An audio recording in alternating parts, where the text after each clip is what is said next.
नमस्कार, जय जिनेंद्र, जय श्री महाकाल। स्वागत है आप सभी का मेरे इस वीडियो में, जहां पर मैं बताऊंगा पूरे अगले हफ्ते सिल्वर कैसे चल सकती है, वो भी एक हफ्ता पहले।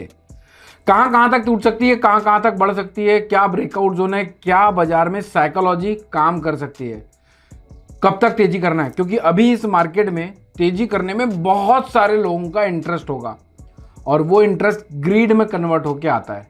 इसीलिए किसी महान इंसान ने कहा है, be fearful when others are greedy, be greedy when others are fearful. तो ये बाजार मुझे ऐसा लगता है कि अभी ग्रीडी वाला बाजार है। हालांकि शॉर्ट टर्म में तेजी है, उसमें कोई दो राय नहीं। अपन इन फैक्टर्स को भी कवर करेंगे आगे। तो इस वीडियो में अपन ये बताएंगे, पहले अपन ने लास्ट वीक क्या वीडियो बनाई थी। अच्छा, इस वीडियो के कैसे सीक्वेंस होते हैं। फ्राइडे को जो वीडियो डालते हैं वो पूरे अगले हफ्ते के लिए एप्लीकेबल होते हैं। मंडे को वीडियो डालते हैं इमीडिएटली कि भाई फ्राइडे के बाद अगर कोई फंडामेंटल और जियोपॉलिटिकल की वजह से कहीं कोई चेंजेस आए तो मंडे को कवर कर लिया जाए।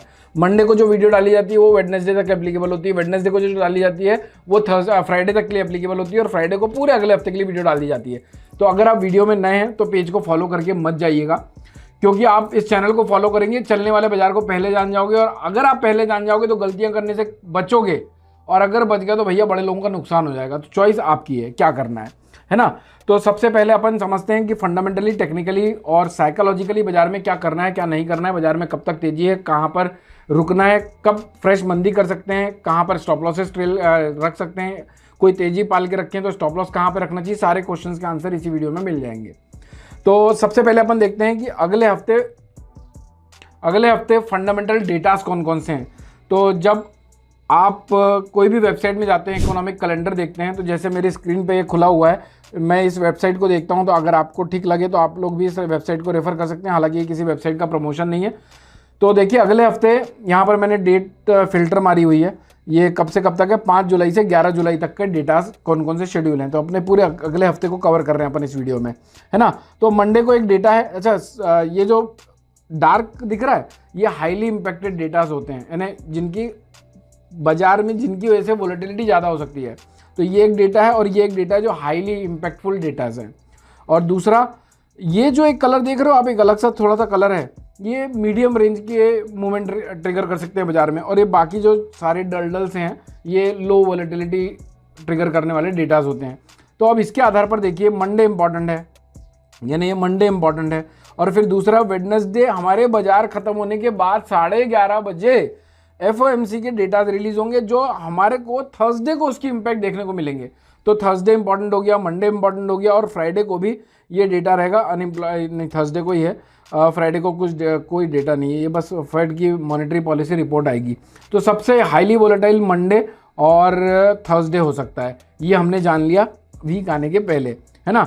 अब आपको लिए चलता हूँ मैं सबसे पहले कि अगर पिछले हफ्ते हमने क्या क्या डिस्कशन किया था वो ज़्यादा ज़रूरी है, क्योंकि भाई गलतियां करने से बचे नहीं बचे, अपना ऑडिट तो अपने को ही करना पड़ेगा। चलिए, आप लोग भी करिए, हम तो चाहते हैं। पिछले साढ़े 6 सालों का सोशल मीडिया में इतिहास है, गलतियां हमसे भी होती है, गलतियां हमसे भी हो रही हैं, हम धीरे धीरे उसको सुधारते हुए चलते हैं। आप भी इसी तरह से अपनी इस प्रोसेस को बनाइए। तो ये देखिए, पिछले हफ्ते मैंने आप लोगों को ब्रेकआउट जोन दिया था 2,41,000 रुपये का, बाजार के ट्रेंड को बताया था डाउन ट्रेंड में। आप जाकर पिछले वीडियो को रेफर कर सकते हैं। 2,13,000, 2,05,000, 1,90,500 की गिरते हुए मार्केट के पोटेंशियल बताए थे, लेकिन बाजार ने लगभग अगर करंट वायदे को देखें हम तो 2,10,000 रुपये के आसपास का लो टेस्ट किया। 2,36,000 रुपये का सप्लाई जोन बताया था, 2,41 का। आज का हाई कितना है, 230। अच्छा, जो पिछले हफ्ते एनालिसिस दी थी ना, ये सितंबर वायदे की ही थी। तो आज का हाई कितना टेस्ट हुआ है, 2,38,876 का। तो लगभग हमने अभी तक की जो रेंज देखी है वो ब्रेकआउट जोन और पहले सपोर्ट के बीच में देखिए।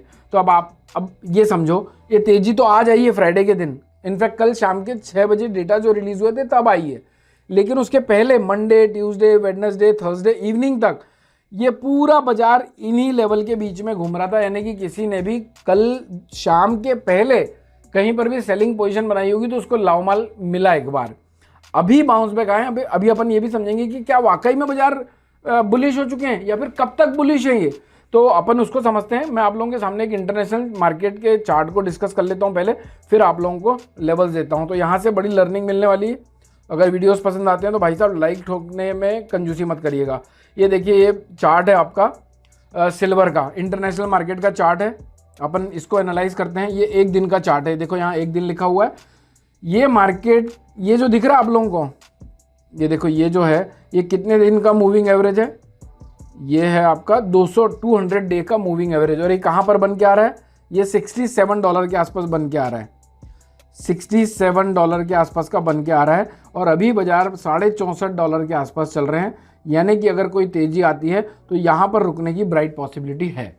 ये एक चीज़ पता चल गई हमको डेली चार्ट से। अगर कोई मंदी आती है तो बाजार कहाँ पर रुक सकता है वो दिखाता हूँ। बाजार ना ये यहाँ पर रुक सकता है, ये यहाँ पर। अब ये क्या है, नई चीज़ सिखा रहा हूँ, आज तक कभी नहीं बताया। ये 5 डेज का सिंपल मूविंग एवरेज SMA है और 5 डेज का EMA है, एक्सपोनेंशियल मूविंग एवरेज। तो बाजार यहाँ अगर टूटता है कहीं बाजार, तो बाजार यहाँ पर रुकने की संभावनाएं बना लेता है, जो कि आपका आता है। एक बार अपन इसको यहाँ पर लाइन मार के ही देख लेते हैं। ये देखिए ये $60 के आसपास, तो अगर टूटता है तो $60 के आसपास रुक सकता है, और बढ़ता है तो $64.50 के आसपास रुक सकता है। सॉरी, $67 के आसपास रुक सकता है, ये $67 के आसपास, है ना। ये तो हो गया थोड़ा डेली चार्ट। अपन वीकली चार्ट, वीक पे खड़े हुए हैं, वीक की एनालिसिस कर रहे हैं, तो वीकली चार्ट देखना जरूरी है। देखो ये बाजार ने ये वाली लाइन को ब्रेक किया, लेकिन सबसे बेस्ट पार्ट क्या था कि इसके नीचे क्लोज नहीं हुआ था। 60 डेज मूविंग एवरेज है।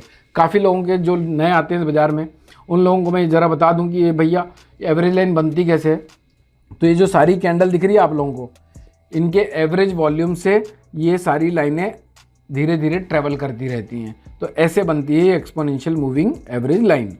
ठीक है, अभी बाजार में बाउंस बैक आता है, तो यहाँ पर देखो ये भी एक लाइन है, यहाँ पर कितने $69 के आसपास की। ये कितने दिन की है, ये 40 दिन की।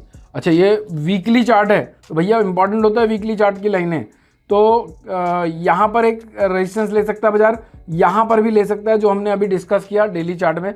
ये कहाँ पर निकल के आता है, ये आता है आप लोगों का ये आता है $68। तो भाई साहब 60 हमने अभी कहाँ पर देखा, $67 देखा, $68 देखा, $69 देखा। ये तगड़े सप्लाई एरिया हैं, जब तक इनको ना ब्रेक कर दे तब तक ये बुलिश नहीं होगा। और दूसरी चीज़ एक और दिखाता हूँ, डेली चार्ट में बताना भूल गया कि देखो ये मेरा ना एक सीक्रेट फॉर्मूला है। अगर ये कैंडल ये सारी लाइनों के नीचे बन रही है, तो यूजुअली बाजार ये मीडियम टर्म में बेरिश माना जाता है। क्लियर है, आपको दिखाता हूँ मैं, पास्ट हिस्ट्री भी देख लेते हैं ना अपन लगे हाथ। देखो जब बाजार बुलिश था तो ये सारी लाइनों के ऊपर चलता था। ये देखो यहाँ से टूटना चालू किया, ये सारी लाइनें देखो रहे हो आप यहाँ पर, ये देखो ये सारा एरिया, ये मेरा कर्सर, ये सारी लाइनें नीचे रहती थी और बाजार ऊपर चलता था, तब बुलिश था बाजार। लेकिन ये पिछले इनफैक्ट फरवरी से टूट ही रहा है, तो अभी तो इस बाज़ार को बुलिश नहीं मानेंगे अपन। और आप लोगों को मेरे ख्याल से वो जस्टिफिकेशन भी मिल चुका होगा कि ये बाज़ार अभी बुलिश क्यों नहीं है और क्यों मैं बार बार मीडियम टर्म में इस बाज़ार को बेरिश कह रहा हूँ। शॉर्ट टर्म में बुलिश है वो आगे आप लोगों को बताता हूँ, लॉन्ग टर्म में बुलिश है, क्यों बुलिश है वो भी दिखा देता हूँ। चलो उसका भी जस्टिफिकेशन दे देता हूँ। ये वीडियो पूरा इंटरनेट पे कहीं नहीं मिलेगा भाई साहब, 22 सालों की तपस्या है, और 22 सालों की तपस्या को आप लोगों को इसी तरह से देखे चले जाता हूँ। देखो ये वीकली चार्ट है, डेली चार्ट में सारी लाइनें ऊपर है, वीकली चार्ट में नीचे है, और मंथली चार्ट में भी सारी लाइनें यहाँ पर नीचे है। $52 से चालू होती हैं, $33 तक चलती हैं। तो जब तक ये एरिया बन के इसके नीचे नई कैंडल फॉर्मेशन ना हो जाए तब तक मंथली चार्ट में बेरिश नहीं होगा, तब तक लॉन्ग टर्म में बेरिश नहीं होगा। तो अभी आज तक जितने भी मैंने टीवी मीडिया में, सोशल मीडिया में जितने भी स्टेटमेंट दिए हैं कि भैया ये बाजार लॉन्ग टर्म में और लॉन्ग टर्म में और शॉर्ट टर्म में बुलिश है, वो आपको उसका आधार पता चल गया है ना। अब अपन चलते हैं लास्ट इस वीक की क्या एनालिसिस, इंटरनेशनल मार्केट का सेटअप समझ लिया आप लोग, है ना। अब लिए चलता हूँ आप लोगों को अगले हफ्ते की क्या रणनीतियाँ हो सकती है। ये देखिए, जब अपने जो सुबह सुबह अपन सबके साथ ये शेयर कर लेते हैं तो सारे लेवल्स आप लोगों को दिख जाते हैं।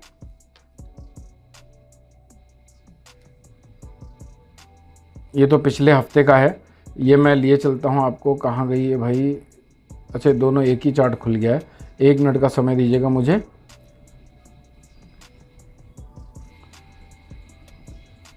ये यहाँ पर है सिल्वर का चार्ट, हाँ ये देखिए, ये आ गया अपने अगले हफ्ते की एनालिसिस अपनी सारी, कि अगले हफ्ते अपने को क्या करना है क्या नहीं करना है।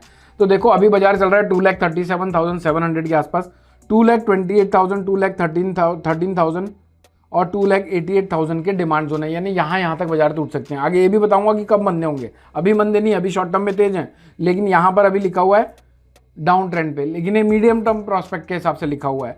2,39,500, 2,43,500, 2,54,000 तक बढ़ सकते हैं। तो ओवरऑल 2,49,000 का ब्रेकआउट जोन है, इसको नहीं भूलना है। ये ब्रेकआउट जोन कटने के बाद बाजार मीडियम टर्म में भी बुलिश होने के ब्राइट पॉसिबिलिटी बना लेगा। तो 249,000 कटने के बाद मंदी नहीं रखनी है। अब सुनो, तेजी कब नहीं रखनी है।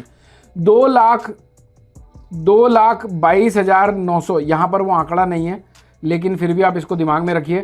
2,22,900 का आंकड़ा कटने के बाद आपको ये आंकड़े बड़ी आसानी से देखने को मिल सकते हैं। तो कोई भी तेजी करना चाहते हो, आपको अगर लगता है कि यहाँ से चांदी बढ़ सकती है, आपको अगर लगता है कि यहाँ से मेरा मूवमेंट मिस हो जाएगा, तो भाई साहब बिंदास लीजिए 2,22,000 रुपये के स्टॉप लॉस से। 2,22,000 कटने के बाद तेजी नहीं रखनी चाहिए मेरे हिसाब से।